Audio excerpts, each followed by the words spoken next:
3월을 마감하고 희망의 4월을 맞이하며 윤석열 대통령에 대한 탄핵 심판이 결국 3월에 결말을 짓지 못하고 4월을 맞이하고 있다.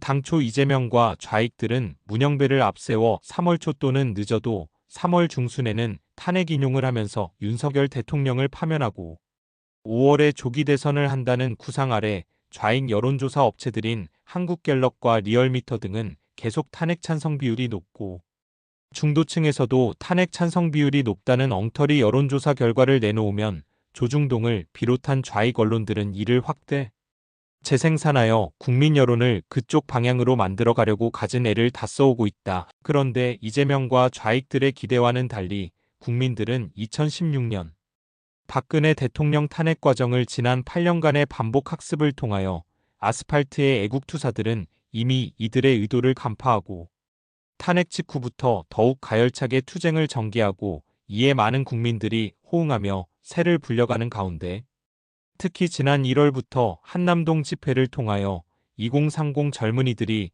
대거 깨어남으로써 여론을 뒤집어 오히려 좌익들을 밀어붙이는 저력을 보여주고 있다. 이 과정에서 아시아투데이, 스카이데일리, 매일신문, 파이낸셜 뉴스 등 마이너 신문들의 분전도 큰 몫을 했다고 평가한다. 그래서 결국 좌익들에게 남은 선택지는 억지, 땡깡 등과 같은 비정상적인 방법밖에 남은 것이 없고 좌익들의 그러한 짓들은 그때마다 국민들로부터 더욱 분노를 사는 것밖에 없는 상황에서 3월을 마감하고 이제 4월이 되니 헌재의 좌익 핵심 문영배와 이미선의 4월 18일 퇴임이 바로 코앞이라 이재명과 좌익들에게는 시간적 여유마저 없는 상황이 되고 있다. 이러한 상황을 데일리안이 아주 잘 정리하여 이를 소개하면서 곁들여 좌익들의 여론 조작에 대해서도 살펴본다. 여전히 치열한 여론 공방전. 코너에 몰린 좌익들이 할 수 있는 전술은 헌재에서 문영배가 소장대행이라는 이점을 이용하여 탄핵 심판 기일을 끄는 동안 장외에서 좌익들이 동원할 수 있는 온갖 방법들을 다 동원하고 있는데 구체적으로 보면 전북에 기지를 둔 전농의 트랙터 상경 시위, 좌익 전위대인 민노총의 총궐기, 광화문에 불법 텐트를 치고 난장판 거점을 만드는 것 등과 같은 물리적인 시위, 그리고 확인되지 않은 것이지만 좌익들에 의한 경상도 지역에 대한 대대적인 산불노와 민심 위반을 기도하고 음흉한 이재명이 현장을 찾아 민생을 챙기는 듯한 거짓 퍼포먼스 등이 있고 다른 한편으로는 엉터리 여론조사 업체들을 동원한 여론조작을 계속하고 있다. 그럼에도 불구하고 아시아투데이 기사를 보면 윤석열 대통령에 대한 지지율은 지난 13주 내내 40% 중후 반대의 견고한 지지율 보여주고 있다는 것과 덩달아 국민의힘 지지율도 더불어민주당을 앞서고 있음을 보여준다. 기사 내용을 조금 인용해보면 30일 윤석열 대통령 지지율이 44%를 기록했다는 여론조사 결과가 나왔다. 아시아투데이 정례 여론조사 이후 석 달이 넘도록 40%대 중후반을 견고히 유지하는 흐름이다. 이번 여론조사에선 지지하지 않는다는 55%, 잘 모름은 1%로 나왔다.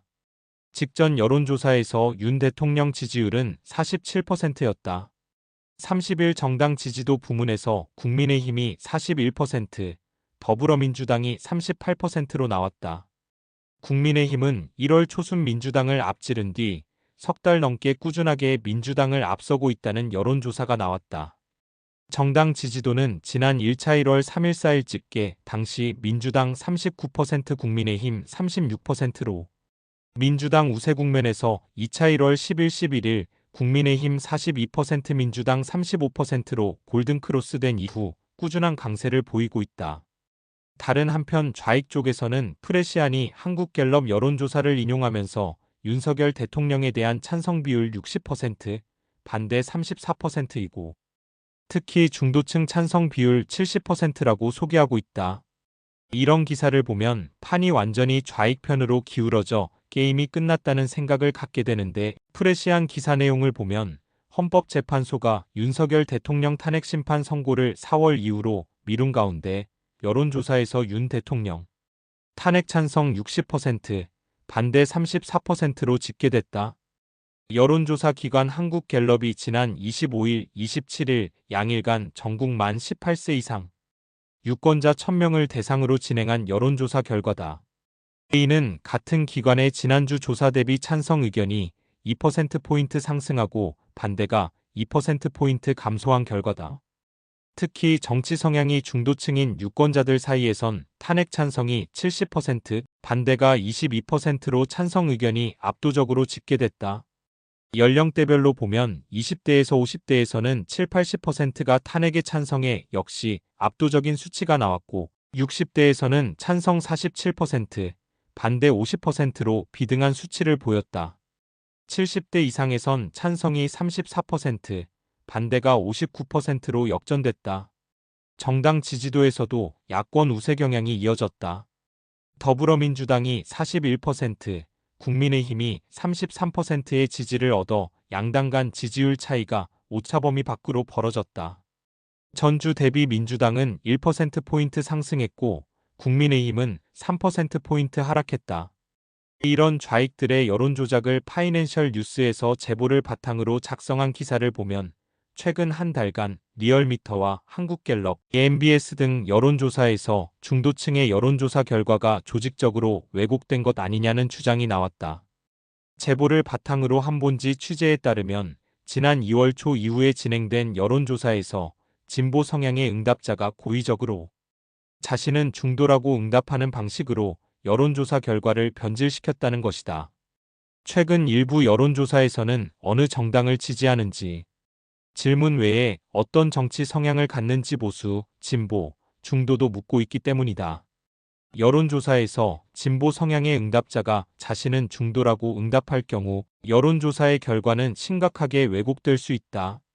당장 윤석열 대통령의 탄핵 여부를 묻는 여론 결과는 심각하게 조작될 수 있으며 정권 연장 여부를 묻는 항목 역시 정권 교체 쪽으로 크게 기울 수 있다. 따라서 중도층의 여론이 윤 대통령 탄핵 쪽으로 기울었다라는 식의 왜곡된 결과를 낳을 수 있다는 것이다. 이는 당연히 여론 조작에 해당한다.